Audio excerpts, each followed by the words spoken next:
Hi, just want to talk to you a little bit about multimeters today and how we can use them on cars. Multimeters are a real important part of car diagnostics. When you have electrical issues, you want to be able to get to the bottom of it, and it's a must to have one of these guys. Now, a multimeter, there's different styles. If I was to suggest you buying a multimeter, I'd suggest you buy one that's an auto-ranging meter that you basically can switch to the different settings. The multimeter itself will find the range it needs to be in. If you want to buy a cheaper meter, you can buy them where they have a range where you have to adjust the range on the meter to get them going, and they're not hard to use. If you find that you can't get a reading, you just simply toggle the adjustment up on the meter to get it where it reads. Now, this specific meter that I have has, it's a Fluke, it's a good quality meter, and this one has on it volts AC, volts DC, direct current, millivolt function. It has an ohm meter function to measure resistance values. It also has a continuity tester. It looks like a little speaker there that gives you an audible signal when you touch the probes together, which is really handy for finding. It's really handy to see if a circuit has a continuous path through it. And then there is a function to check for diodes, which is really handy for checking alternators, and also electrical circuits where diodes are involved. And by the way, diodes are one-way electrical check valves. They allow electricity to travel one way and not the other. You have an amp function where you have AC amperage and DC amperage on that.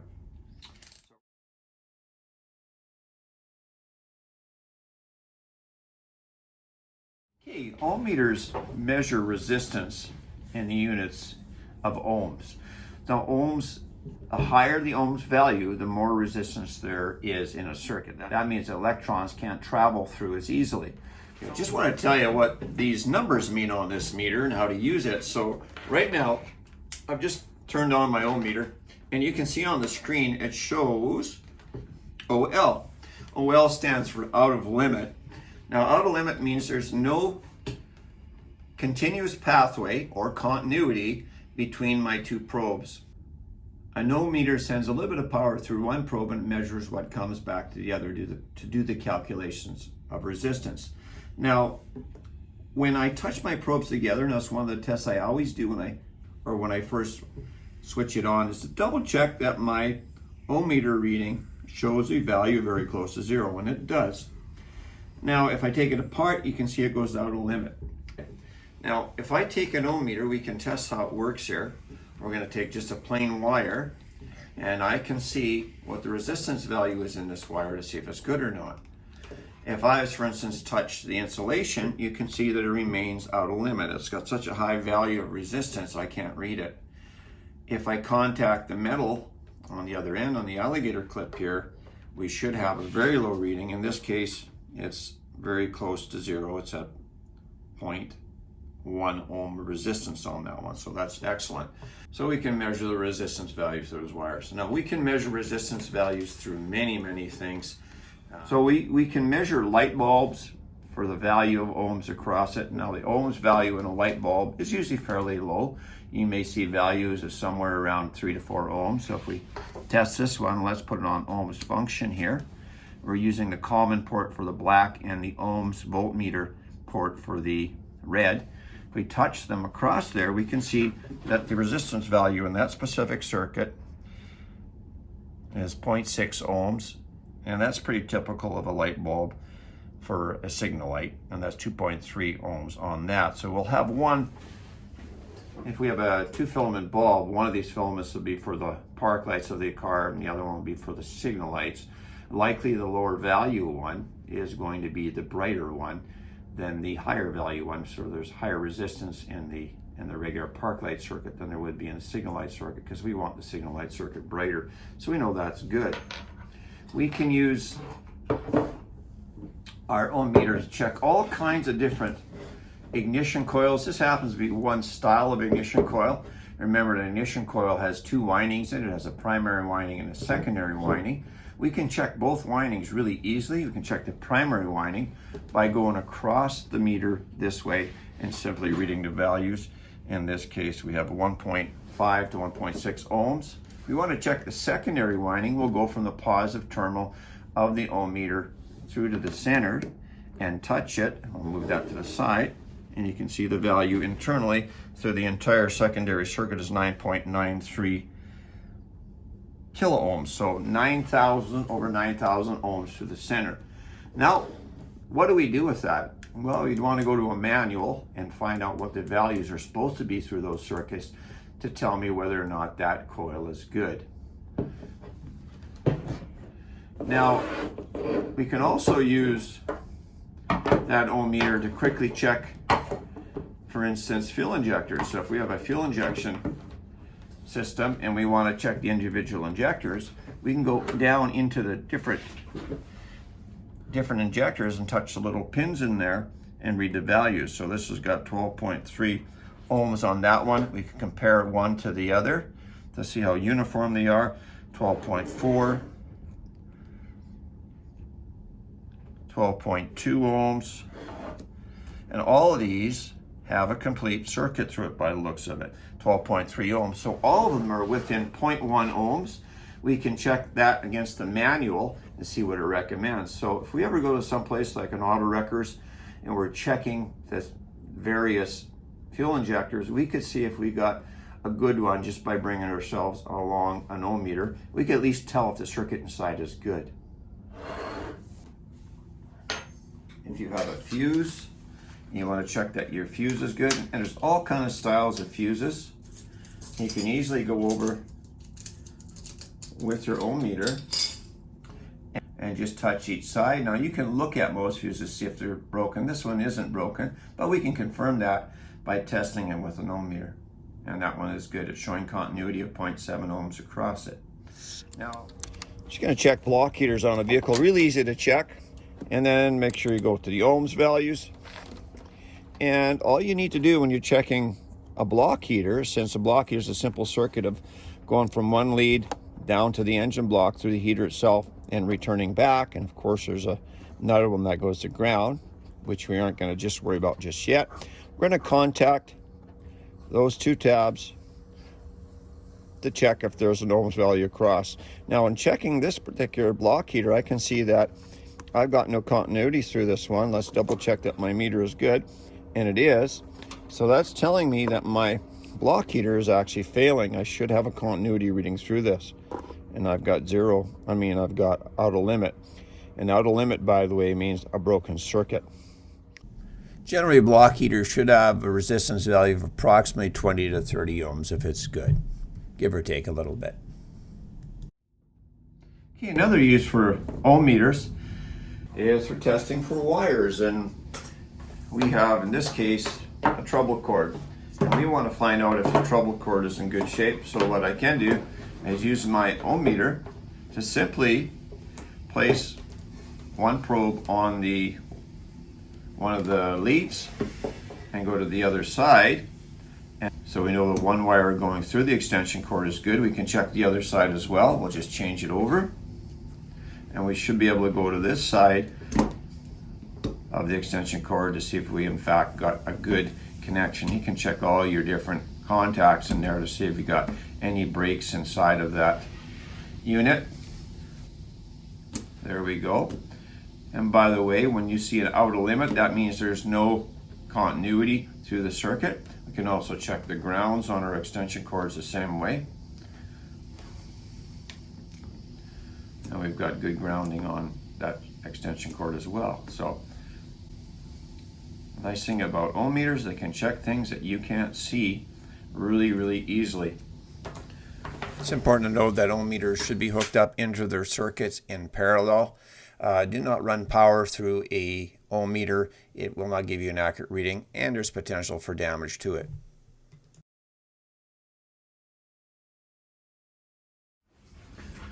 I want to talk to you a little bit about using voltmeters.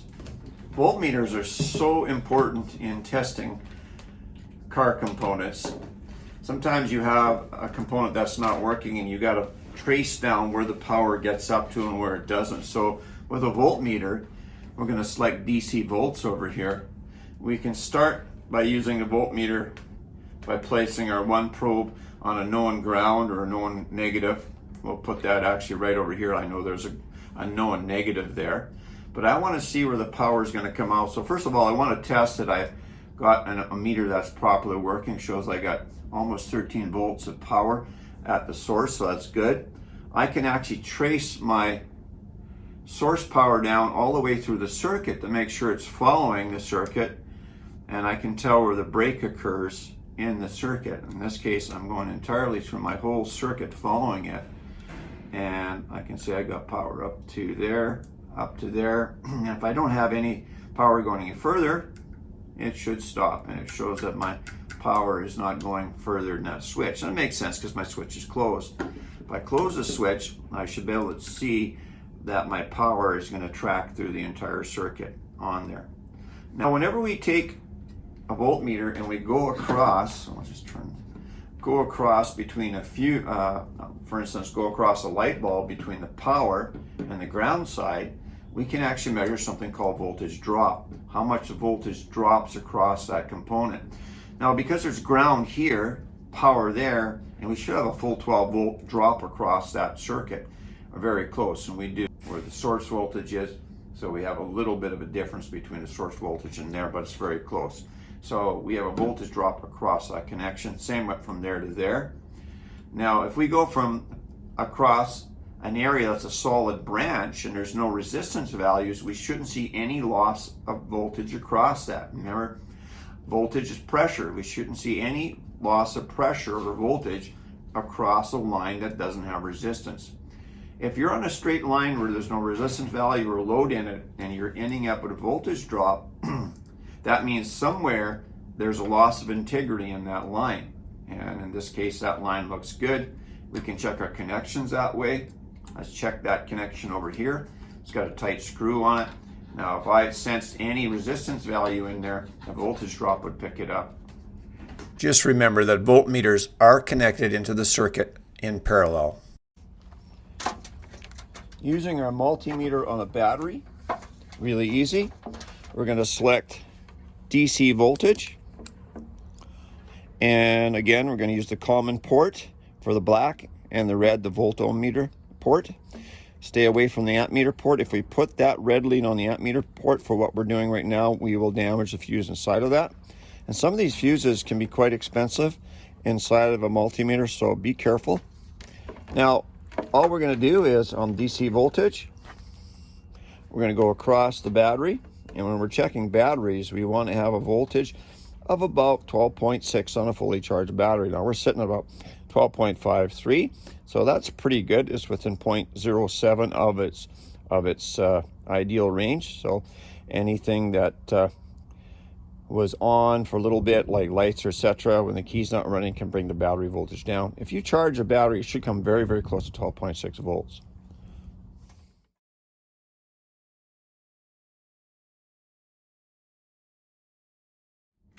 Now, we've also got a continuity tester that's a beeper on there. So we could check with the beeper, so we don't have to keep looking at the screen. We can hear where we got continuity. So that's a handy tester as well to use. It's got an audible signal, and we can see, oh, circuit's all good up to that point there.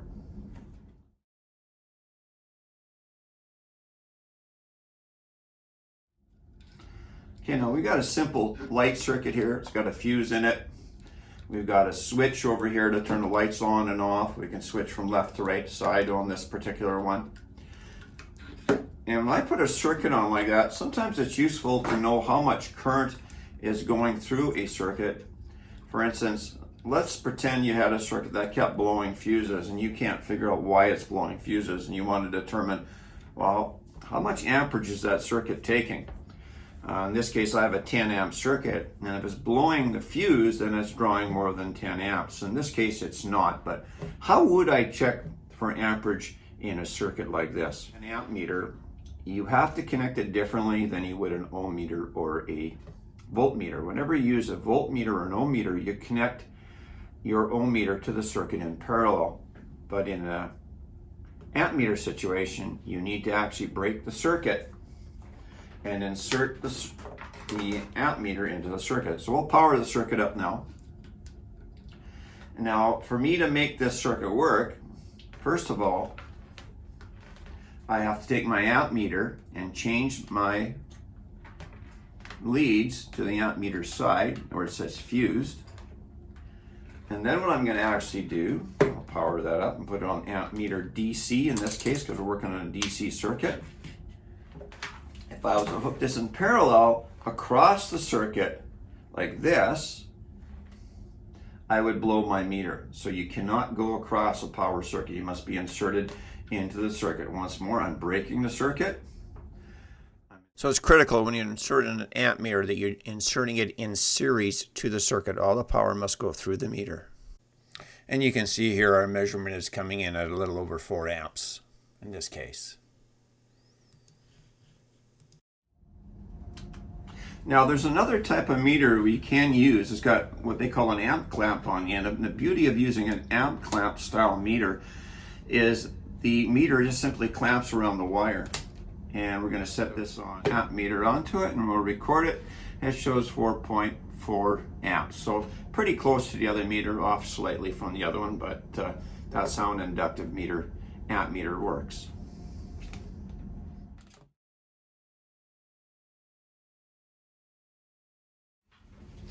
Another valuable tester is a test light. Test lights are simple. They're not complex. You're seeing a light on or you're not. So to use a test light, you have different options. You can connect this to the positive or the negative, depending on whether or not you're checking for power or for ground. In this case, I'm going to connect the big lead, the alligator clip, to the ground. I'm checking all the way through the circuit on this light circuit here, and I can see where the power terminates, exactly where it stops. So say I had a light bulb out on the rear of a car or the front of a car, I could actually pull the light bulb out, go into the socket where the light bulb goes, and I could actually test for power to where that light bulb is supposed to send power. If it doesn't send power there, then I know somewhere along the line the wire is broken up to it. If it had power, then likely my bulb is at issue. So because I know that I've switched the power off here, obviously I can tell that the power would terminate there, but you can see my test light goes on all the way up to the point where it enters the light bulb, so I know that circuit's good. Now if I wanted to use my test light to check for grounds, that's the negative side of the circuit, I would simply switch the alligator clip to the opposite side, and I could then check where the grounds go. Now I got grounds at each light bulb. I should have it all 4 corners. If I was missing one of those grounds, I could tell right away as it wouldn't show up on the light bulb. Your car. Quick, convenient way to test your fuses is to turn the key on in your vehicle and go to the fuse box with a test light and touch each side of each fuse. You should see that test light lights up for every fuse. Now, if you come to a fuse, there's a little fuse right here we're going to test. If you test one side of the fuse but it doesn't light up on the other, we know we've got a bad fuse. Now, sometimes you'll come to a fuse and nothing happens on either side. That doesn't necessarily mean the fuse is bad. You need to go into your vehicle and turn on the appropriate device that's powering up that fuse and then recheck it. That's all that means. Okay, we've got a headlight basket out here, and I just want to talk about how to check the headlights to see if we got proper power going to them. So what I'm going to do here is actually take my headlight bulb out of the car, and I'm going to unplug it. I'm going to be careful with these kind of bulbs. We've got 2 terminals there. One is going to be power, one is going to be ground. So we're going to check them individually. I'm going to turn the power on in the car.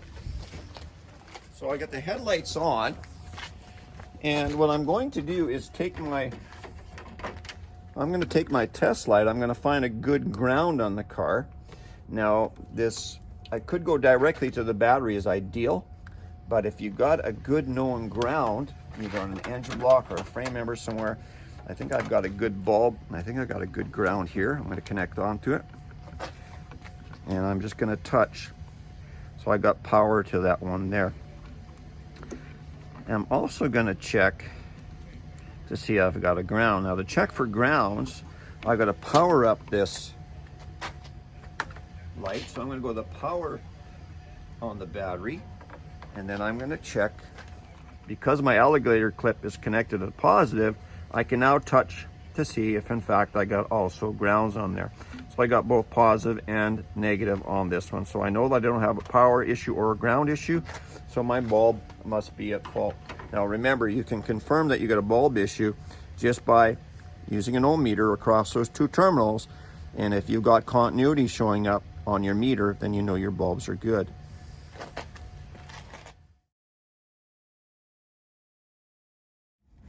We're going to use the AC volt setting on here, and we can actually check 120 volt source to see if we've actually got proper voltage. Now, I'm going to recommend that you wear rubber gloves to do that, but it's quite safe to do that. If you go on each side, just don't allow yourself to touch both at the same time, and use one hand, and you can see that you were reading, in this case, 119.7 volts AC through that circuit, so we know we got a proper plug voltage at that one. You can check, sometimes you only got one plug working.